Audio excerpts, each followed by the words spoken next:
What's up mga kababayan? Magandang umaga po sa inyo lahat. Good morning po sa lahat. I hope na masarap po ang tulog natin kagabi at mayroon pong naghihintay na masarap ding breakfast. Alright. Mga kababayan, gusto ko lang pong bigyan ng reaksyon at ibigay din ang aking opinion sa press conference ni Vice President Sara Duterte. Dahil while ongoing po yung hearing sa lower house at lumabas nga po dyan si Yusek Gloria Mercado at meron po siyang pasabog tungkol nga po dyan po sa DepEd na nagkaroon po ng bribery. Bribery po, sinuhulan siya. Sinuhulan para hindi magsalita. Sinuhulan para pumasa po yung mga procurements nila. Kahit na wala po sa rules. Bago po tayo magpatuloy, good morning po sa lahat. Shout out sa ating mga pinakamamahal na subscribers and followers. Maganda umaga po sa inyo lahat. Don't forget po to subscribe sa mga hindi pa po connected sa aking YouTube channel. Please subscribe po. Maraming salamat. Paki-like and share po sa inyo mga friends and family. Ito po ay aking opinion. Na alam ko po na si Dr. Gloria Mercado ay nagsasabi po siya ng totoo. Para po sa akin, hindi ko gagawin na sisiraan ko ang isang napakataas na incumbent vice president ng bansa na wala akong pruweba, walang katotohanan. Kung ako po yan, matatakot po ako. Pero alam ko po na matibay po ang kanyang, meron po siyang resibo, meron po siyang ebidensya, kaya po niya nasasabi yan dahil ito nga po sa kanya ay katotohanan. At napanood po natin yung counter ni Sara Duterte dito sa pahayag ni Dr. Mercado. At maliwanag po na she was trying to destabilize the reputation of the good Yusek. Hello po, naputol. Kaya ito po, itutuloy. Itutuloy po natin pag-usapan yung itong si VP Sara na kina-character assassinate niya itong si Dr. Gloria Mercado. Alam nyo, napaka-defensive ng ating Vice President. Akalain mo ba naman na nasa hearing si Madam Mercado at may isiniwalat nga siya tungkol sa bribery issue sa DepEd. At bigla po siyang lumitaw. Nagpa-press con kaagad. Anong ibig sabihin yan? Di ba very defensive siya? Di ba may kinatatakutan? Takot po na banggitin ni Dr. Mercado yung pangyayari po na yan, bribery sa DepEd. At bigla po siyang nagpa-press con. Siniraan, ginawan ng mga paratang na finire out niya raw si Yusek Gloria Mercado. Napakaliwanag mga kababayan that this is a character assassination. Ito yung demolition job ni VP Sara para sirain ang kredibilidad ng isang witness sa kamara. So yan, parami po ng parami ang mga grounds para ipa-impeach itong si VP Sara Duterte. Yan, that is a case of bribery, maliwanag. Kaya mga kababayan, lumiliwanag po ang lahat. Sa DepEd, wala po siyang nagawa. Instead, nagkaroon po ng mga anomalya. Dami po mga anomalya na hindi maipaliwanag hanggang ngayon. Kaya hindi po malayong talagang meron pong magpapa-impeach sa ating Vice President. At tinanong din po siya kung siya po ay magre-resign dahil meron pong mga kongresistang sa ngayon pinagsisigawan nila na kung hindi mo magawa, if you cannot do your job, you better resign. At sabi nga niya po na hindi raw siya magre-resign dahil ibinoto daw po siya ng 32 million. Ano yung 32 million na yun? Sa Smart Magic? Galing sa Smart Magic? Smart Sweetik na sinasabi nila? Dapat po talaga sa isang public servant, meron po sa kanya yung number one, honesty. Nakikita po natin, sa aking opinyon, na meron po problema itong ating VP when it comes to honesty, sa issue of honesty. At dumako naman po tayo sa kanyang pagbisita sa Bicolandia. Iyan na naman. Di ba? Inisnab niya po yung hearing, budget deliberation. Nandun nag-swimming. Namasyal po sa Bicolandia. At ano na naman po ang palusot niya dyan? That she is visiting yung mga past leaders, mga past vice presidents. At she visited Erap Estrada, Gloria Arroyo, Chufes Tugingona, and, just recently, VP Leni Robredo. Nako, daming mga pautot. Ang daming mga palusot, hindi pa ako naniniwala. I think tama nga si Attorney Barry, yung pong spokesperson ni Ma'am Leni, na nagamit lang po sila. Actually, wala pong intention yan. Wala pong intention talaga na makipagkita kay Leni Robredo dahil in the first place, para po sa kanya hindi significant si Leni Robredo at wala po silang relationship na magkaibigan or close allies. Wala po. Ang tingin po natin dyan, this is a diversionary tactic para po mawala po o ma-divert yung galit ng mga kongresista sa kanyang hindi pagsipot sa hearing. Kaya pinuntahan niya po si Leni Robredo para ang atensyon or ang focus mapunta doon. Ang isa pa pong nakikita nating anggulo dyan ay para po magpakilala sa mga tao dahil ito po ay fiesta ng Piña Francia, ang kanilang patron sa Naga. At ito po ay isang pagkakataon para, of course, maraming tao dyan. Kaya siguro po yung kaibigan niya na taga Bicol, sinabi sa kanya, punta ka dito dahil maraming tao.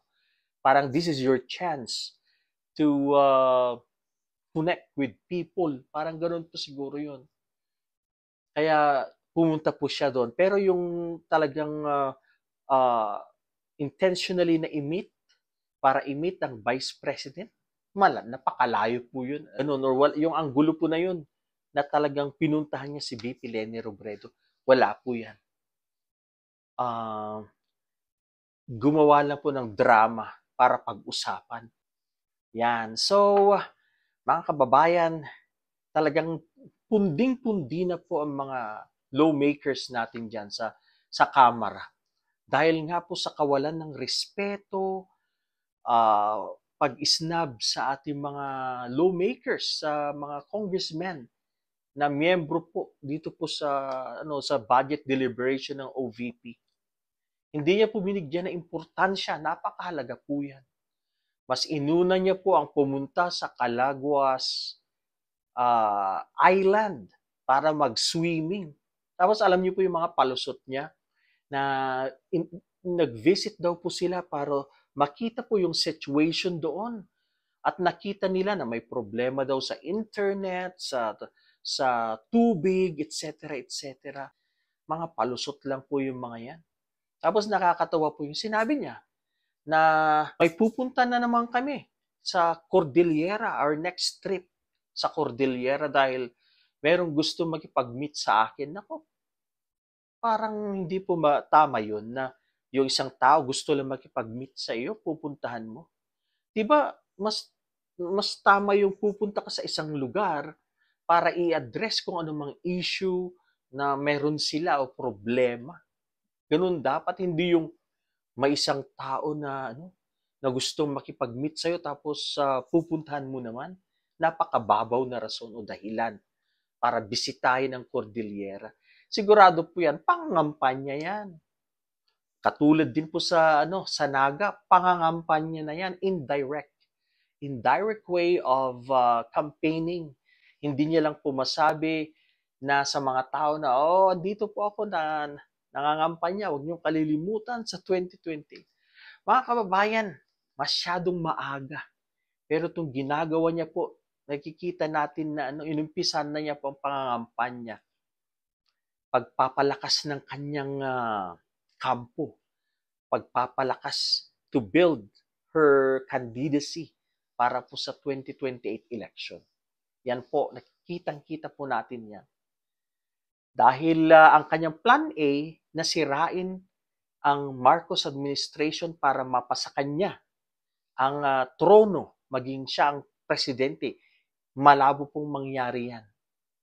Hindi po nila, they have underestimated the Marcos or the PBBM. Hindi po sila nagwagi.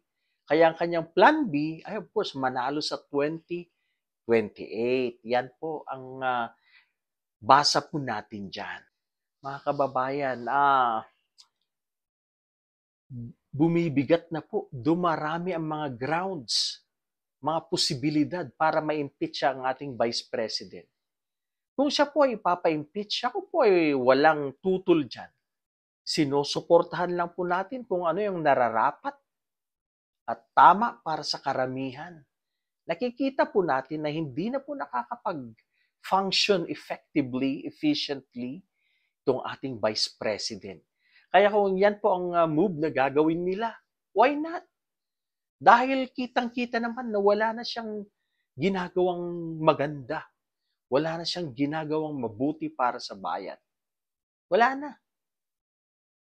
Sa DepEd, ito na sana yung chance niya para magpakitang gilas para sa 2028 election, pero wala. Wala rin. Nag-resign po siya, wala naman siya mga magagandang programa na nagawa sa DepEd. Mabuti naman dahil kulelat na po tayo sa ang sitwasyon po ng ating mga mag-aaral. Internationally, ang ating ranking napakababa. Tayo po ay kulelat. Mabuti po naman at nag-resign po. Tama naman po yan. Kaya mga kaibigan, mga kababayan ko, mag-isip-isip po tayo. Huwag po nating hayaan si BP sa mga ganitong ginagawa niya. Ito po ay hindi acceptable. Yung kanyang budget, kailangang ipaliwanag niya kung saan napunta. Dahil pera yan ng taong bayan. Merong karapatan ng mga tao. Kaya dapat lang na magpaliwanag siya. I don't see her as the president running this country. Delikado po. Sa kangkungan po tayo pupulutin pag siya po ang naging Pangulo. Mark my word. Sa kangkungan tayo pupulutin. Nakita na po natin ang kanyang mga misdemeanors. I don't see from her yung good qualities ng isang leader. Makakawawa po ang Pilipinas, makakawawa ang mamamayang Pilipino. Kaya mag-isip-isip po tayo mga kababayan, hindi po yung klase ni VP Sara ang kailangan ng Pilipino to lead this country. Marami pong mga mahuhusay, mga taong may integridad na mas kwalipikado kesa kay VP Sara Duterte. Andyan po si Leni Robredo, Leila de Lima, Risa Hontiveros, marami po ang may mga integridad at kwalipikado. Kaya mga kababayan, stay focused lang po tayo. Baka meron pong mangyaring impeachment o di naman kaya ay ang pagpasok ng Interpol. Remember, nasa huling linggo na po tayo ng September. Kung wala na ngayong September, baka sa October.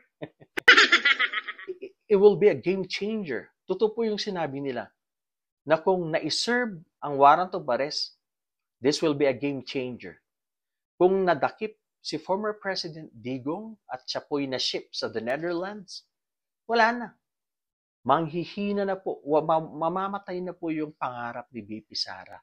Pag yung ama niya ay kinuha ng pulis, pinunta sa The Hague, pag nawala po sa eksena, pag nawala si former President Digong sa picture, manghihina na po sila, babagsak ang PDP, at maaring ang kandidatura ni BP Sara ay tuluyan ng mawala. Dahil, of course, masisiraan po siya ng loob dahil yung tatay niya kinuha ng pulis para panagutin sa AJ case, sa kaso ng Peking War on Drugs. And this will be sa The Hague, sa the Netherlands. Mahirap po ito para sa kanya to see her dad go. Pag kinuha po ng pulis, yan. Para po sa akin lang yan. Aking opinion na this will be a game changer. Maaring mawawala na po siya sa presidential race sa 2028. At yung PDP, na po yan, mabubuwag na po yan pag nawala si ex-President Digong. Yan po ang tingin po natin dyan. Anyway, mga kababayan, maraming salamat po sa mga nanonood sa aking mga videos. Sana po mag-subscribe po kayo sa mga hindi pa po nakakapag-subscribe at i-share and i-like po ninyo. Share to your friends and family members. Gusto ko nga palang i-shout out ang aking kaibigan sa Mabini, Davao de Oro, si Mar Ekling. Yan, shout out kay Mar Ekling. Ganun na rin po sa mga taga Mabini, Davao de Oro. Kumusta po kayo lahat dyan? Marami pong salamat. Mag-iingat po tayo lagi. Magandang hapon, Pilipinas.